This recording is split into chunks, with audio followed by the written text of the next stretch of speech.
Welcome to channel of Doshi Classes. In this video we are going to study a wonderful lesson, connecting the dot. This lesson is about Steve Jobs. Steve Jobs was an American entrepreneur, business magnate, inventor, an industrial designer. He was a chairman, chief executive officer and co-founder of Apple Inc. He is widely recognized as one of the pioneers of microcomputer revolution in 1970s and 1980s. Steve job एक American उद्योगपति थे। वो एक business magnet थे, मतलब business उनके तरफ एक चुंबक की तरह आ जाता था। वो एक इन्वेंटर थे, मतलब एक आविष्कारक थे, और एक इंडस्ट्रियल डिज़ाइनर थे। इंडस्ट्रियल डिज़ाइनर ये वो व्यक्ति होते हैं जो मैन्युफैक्चरिंग प्रोडक्ट्स को डिज़ाइन करते हैं, जैसे टॉयज़ को डिज़ाइन करना है, कार्स को डिज़ाइन करना है। स्टीव जॉब ये एप्पल इंक के चेयरमैन, चीफ एग्जीक्यूटिव ऑफिसर और को फाउंडर थे, मतलब उनके साथ और दो व्यक्ति थे जिन्हें मिलके ये एप्पल इंक कंपनी बनाई थी, फाउंड की थी। स्टीव जॉब उन व्यक्तियों में से एक थे जिन्होंने माइक्रो कंप्यूटर्स के रेवोल्यूशन का, मतलब माइक्रो कंप्यूटर्स के क्रांति की शुरुआत की थी। बच्चों, इस लेसन का नाम है connecting the dot. Connecting the dot एक मेटाफर के जैसे यूज़ किया जाता है जो किसी एबिलिटी को या विचार को एक दूसरे से एसोसिएट करता है या फिर जोड़ता है। तो चलो लेसन स्टार्ट करते हैं। Today I want to tell you 3 stories from my life, that is just 3 stories. तो स्टीव जॉब अपने लाइफ की 3 कहानियाँ ये लेसन में बताने वाले हैं। The first story is about connecting the dot. I dropped out of the Reed College after the first 6 months, but then stayed in around as a drop-in for another 18 months before I really quit. मैंने read college join करने के बाद पहले 6 महीने में ही college छोड़ दिया था। ड्रॉप्ड आउट मतलब कॉलेज छोड़ देना, पर फिर भी मैं अनदर 18 मंथ्स और 18 महीने कॉलेज में था एज अ ड्रॉप इन, मतलब कॉलेज के बच्चों के जैसे ही मैं कॉलेज में था। Looking back, it was the one of the best decision I have ever made. I could stop taking in the required classes that didn't interest me and begin dropping in on the one that looked interesting.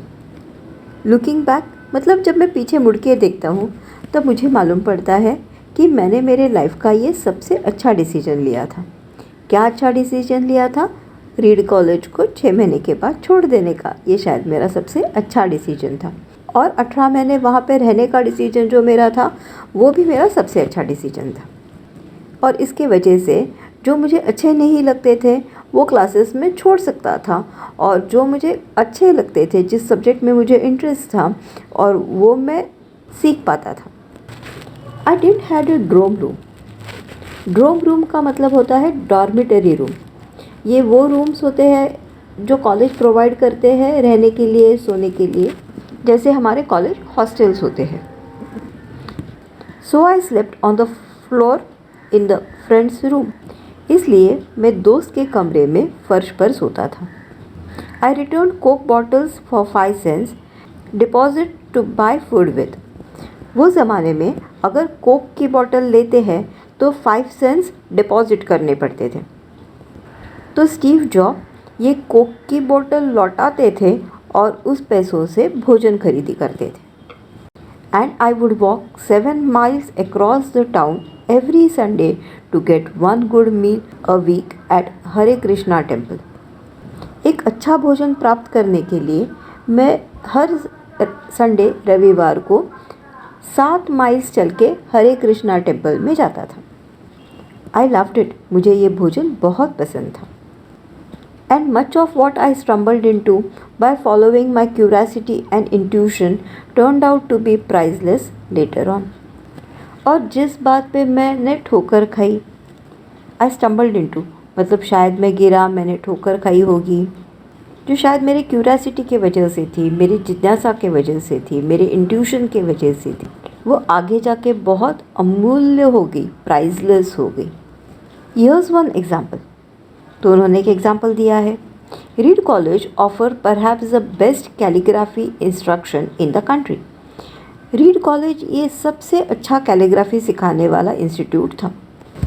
Calligraphy का मतलब होता है writing font, the art of writing या फिर lettering. जैसे हम लिखते हैं, लेटर्स लिखते हैं, पेन ब्रश लेके लेटर लिखते हैं, इसे कैलीग्राफी कहते हैं। Because I had to take a calligraphy class, I learned about serif and sans serif typeface, about what makes great typography great. तो सेरिफ एंड सैंस सेरिफ ये एक टाइपफेस है, मतलब लिखने के तरीके हैं, और जिनके वजह से टाइपोग्राफी मतलब टाइपसेट जो ग्रेट थे वो और भी ग्रेट हो गए। ग्रेट टाइपोग्राफी ग्रेट मतलब महान टाइपोग्राफी और भी महान होगी। 10 years later, when we were designing the first Manchester computer, it all came back to me. 10 साल बाद जब हम मैनचेस्टर कंप्यूटर्स डिज़ाइन कर रहे थे तो ये सब वापस आ गया। And we designed it into the Mac, और फिर हमने इसमें मैक में डिज़ाइन किया। If I had never dropped in on that course in the college, the Mac would have never had multiple typeface or for that matter even proportionately spaced font. अगर मैंने college वापस join नहीं कर दिया होता, मतलब मैंने ड्रॉप इन किया कॉलेज, मैंने 6 महीने बाद कॉलेज छोड़ दिया था, मतलब ड्रॉप आउट किया था, और 18 महीने में कॉलेज में ड्रॉप इन के जैसे था, मतलब मैं कॉलेज के बच्चों के जैसे ही था।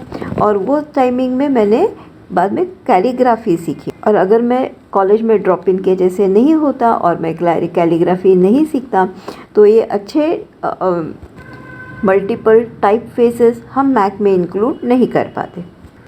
And since Windows just copied Mac, it's likely no personal computer would have them. और विंडोज़ ने मैक को कॉपी किया था, इसलिए शायद और किसी पर्सनल कंप्यूटर्स में ऐसे टाइप फेसेस नहीं होते थे। Of course, it is impossible to connect the dot looking forward. हम आगे देख के डॉट्स को कनेक्ट नहीं कर पाते। कनेक्टिंग द डॉट का मतलब होता है associating one idea with other या रीजनिंग। तो स्टीव जॉब कहते हैं that it was impossible to connect the dot looking forward when I was in college.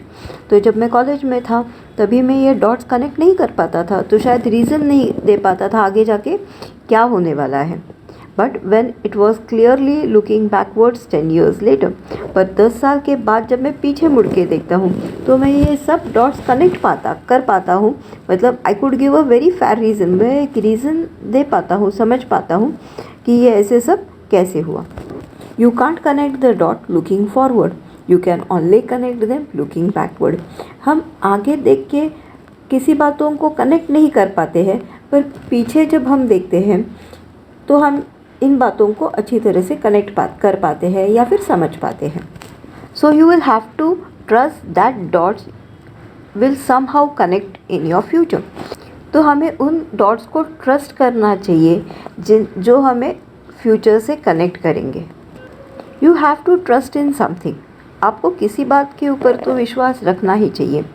Your gut, destiny, life, karma, whatever it is. Your gut मतलब अपने आप पे, destiny अपने नसीब पे, लाइफ ज़िंदगी पे, कर्मा मतलब पिछले जन्म के या ये जन्म के कर्म के ऊपर, या कुछ भी हो सकता है, पर आपको किसी बातों के ऊपर तो विश्वास रखना चाहिए, ट्रस्ट करना चाहिए। This approach has never let me down and it has made all the difference in my life. इस दृष्टिकोण ने मुझे कभी निराश नहीं किया और इसने मेरे जीवन में सभी बदलाव किए हैं। जैसे लेसन के स्टार्टिंग में कहा है, स्टीव अपने लाइफ के 3 स्टोरीज बताने वाले हैं। उन्होंने पहली स्टोरी तो बता दी, connecting the dot.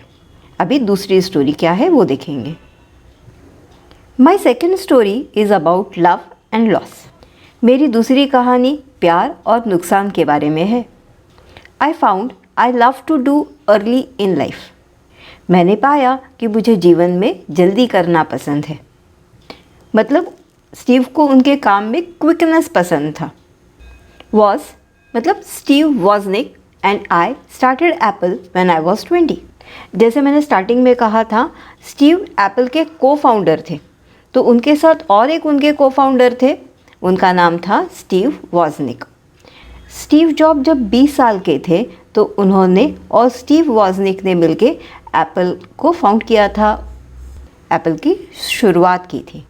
In 10 years, Apple have grown from just two of us in garage into a 2 billion company. Apple की कंपनी हम दोनों ने मिलके गैरेज में स्टार्ट की थी और आज ये करीबन $2 बिलियन की कंपनी है। And I got fired. और फिर मुझे निकाल दिया गया। फायर्ड का मतलब जॉब से निकाल देना, या फिर ऐसे भी हो सकता है कि शायद स्टीव ने जॉब छोड़ दिया होगा। इट वॉज डिवेस्टेटिंग, ये विनाशकारी था। किसी का भी जॉब छूट जाना ये बात तो बहुत बुरी है, but something slowly began to dawn on me. लेकिन कुछ धीरे धीरे मुझ पर हावी होने लगा। I still love what I did, मैंने अभी जो किया उससे प्यार किया। And so I decided to start over, और इसलिए मैंने वापस शुरुआत करने की ठान ली। The heaviness of being successful was replaced by the lightness of being beginner again. सफल होने का भारीपन एक नए होने के हल्केपन से बदल गया। It freed me to enter one of most creative period of my life. और इसलिए मैंने मेरे लाइफ के सबसे क्रिएटिव पीरियड में प्रवेश किया। During the next 5 years, I started a company next, another company named Pixar, and fell in love with an amazing woman who became my wife. अगले 5 वर्षों में मैंने पिक्सार और नेक्स्ट नाम की कंपनी शुरू की और मुझे एक अद्भुत महिला से प्यार हो गया जो मेरी पत्नी बन गई। Pixar is now the world's most successful animation studio. आपने पिक्सार के बारे में तो सुना होगा। ये एक एनिमेशन सॉफ्टवेयर है जिसमें बहुत सारे एनिमेशंस या कार्टून्स होते हैं, मतलब क्रिएट कर सकते हैं। एप्पल बॉट नेक्स्ट, एप्पल ने नेक्स्ट को खरीद कर लिया। I return to Apple and the technology we developed at NeXT is at the heart of Apple's current renaissance. मैं एप्पल में लौट आया, मतलब स्टीव ने एप्पल फिर से ज्वाइन कर ली और उन्होंने नेक्स्ट में जो तकनीक विकसित की थी, जो टेक्नोलॉजी डेवलप की थी, वो एप्पल के रिनेंसेस मतलब पुनर्जागरण के केंद्र में है। रिनेंसेस का मतलब होता है रीबर्थ, पुनर्जन्म। तो नेक्स्ट में जो टेक्नोलॉजी डेवलप की थी वो एप्पल के पुनर्निर्माण, पुनर्जन्म या फिर रिनेंसेस के लिए बहुत इम्पॉर्टेंट थी। And Laurene and I have a wonderful family together. और लॉरेन और स्टीव ने मिलके एक अद्भुत परिवार, एक वंडरफुल फैमिली की शुरुआत की। Sometimes life hit you in the head with brick. कभी कभी जीवन आपको ईंट से सिर में मारता है।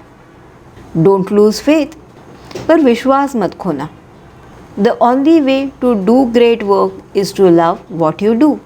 महान काम करने का एकमात्र तरीका है यह कि आप जो करते हैं उसे प्यार करें। If you haven't found it yet, keep looking, don't settle. यदि आपको यह तरीका अभी तक नहीं मिला है तो देखते रहिए, समझौता मत कीजिए। तो यहाँ पे स्टीव ने अपनी दूसरी कहानी सुनाई, जहाँ पे उन्हें अपने नौकरी से, एप्पल से हाथ धोना पड़ा, फिर भी उन्होंने अपनी हिम्मत नहीं हारी। पिक्सार और नेक्स्ट जैसे अद्भुत कंपनियां बना ली और लॉरियन नाम के सुंदर महिला से शादी कर ली। तो अब स्टीव हमें उनकी तीसरी कहानी सुनाते हैं। My third story is about death. उनकी तीसरी कहानी मृत्यु के बारे में है। About a year ago I was diagnosed with cancer. लगभग 1 साल पहले मुझे कैंसर की पहचान की गई। My doctor advise me to go home and get my affairs in order. तो डॉक्टर ने कहा घर चले जाओ और अपने मामले रफा दफा कर दो, which is the doctor's code for prepare to die.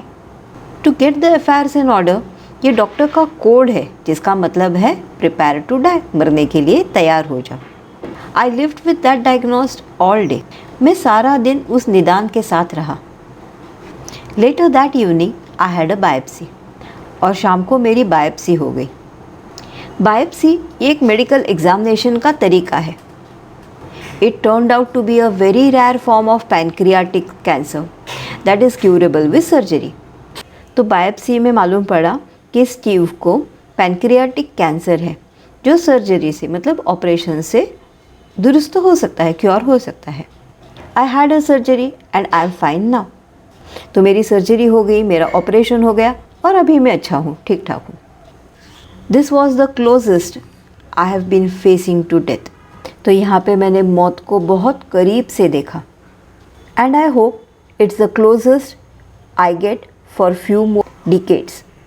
Decades का मतलब होता है 10 साल, और कुछ डिकेड्स में, कुछ सालों में ये मेरे सबसे करीब थे। I lived through it. मैं इसके साथ जिया। I can now say this to you. मैं आपको अभी ये बात कह सकता हूँ, your time is limited, so don't waste it living someone else's life. आपके पास समय बहुत कम है और इसलिए इसे किसी औरों की ज़िंदगी जीने में बर्बाद न करें। Don't be trapped bye dogma. Dogma का मतलब होता है ऐसे कोई बिलीव है जिसे हम क्वेश्चन नहीं करते, जैसे ब्लाइंड बिलीव्स है, सुपरस्टिशंस है, जिसे हम क्वेश्चन नहीं करते, इसे डॉगमा कहते हैं। तो कभी कुछ सोशल बिलीव्स है, रिलीजियस बिलीव्स है, पॉलिटिकल बिलीव्स है, जिसे हम क्वेश्चन नहीं करते, उसे डॉगमा कहते हैं। तो स्टीव जॉब कहते हैं हमें किसी डॉगमा में फंसना नहीं चाहिए, ट्रैप नहीं होना चाहिए, which is living with the result of others people thinking, जो किसी अन्य लोगों के सोच के परिणाम से जी रहा है। Don't let the noise of others opinion drown out your own inner voice. दूसरों के मतों के शोर से अपने भीतर की आवाज़ को मत डूबने देना। And the most important, have the courage to follow your heart and intuition. और सबसे महत्वपूर्ण, अपने दिल का सुने, अपने इंट्यूशंस का सुने। इंट्यूशन का मतलब होता है अंतर्मन, अंतरात्मा, उसका सुने। They somehow already know what you truly want to become. तो अपने दिल को, अपनी अंतरात्मा को किसी तरह पता है आप वास्तव में क्या बनना चाहते हो। When I was young, there was an amazing publication called The Whole Earth Catalog. जब मैं छोटा था तो The Whole Earth नाम का एक अद्भुत प्रकाशन था, पब्लिकेशन था। In the final issue, on the back cover, they put a photograph of an early morning country road. Final issue का मतलब है लास्ट इशू, अंतिम अंक। तो अंतिम अंक में पीछे के कवर पर उन्होंने सुबह सुबह के सड़क की तस्वीर लगाई थी। Beneath it were the words, इसके नीचे लिखा था stay hungry stay foolish. Stay hungry का मतलब भूखे रहो और स्टे फुलिश का मतलब मूर्ख रहो। It was their farewell message as they signed off. ये उनके विदाई का संदेश था।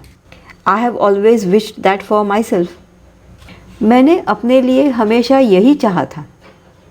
And now as you are graduate to become a new, और अब जब आप सब नए सिरे से शुरू करने जा रहे हो, आप ग्रेजुएट बनने जा रहे हो, I wish that for you. Stay hungry stay foolish. मैं आपके लिए भी यही विश करता हूँ, यही प्रार्थना करता हूँ। आप भी भूखे रहे, आप भी मूर्ख रहे। Stay hungry stay foolish phrase है। हंग्री का मतलब है वॉन्टिंग फॉर समथिंग मोर, मतलब कुछ और चाहिए। तो और क्या चाहिए? शायद नॉलेज चाहिए, काम चाहिए। तो हमें हंगर होनी चाहिए, हमें भूख होनी चाहिए। किसकी? तो हमें नॉलेज की भूख होनी चाहिए, हमें काम की भूख होनी चाहिए। तो we want to learn more and more things.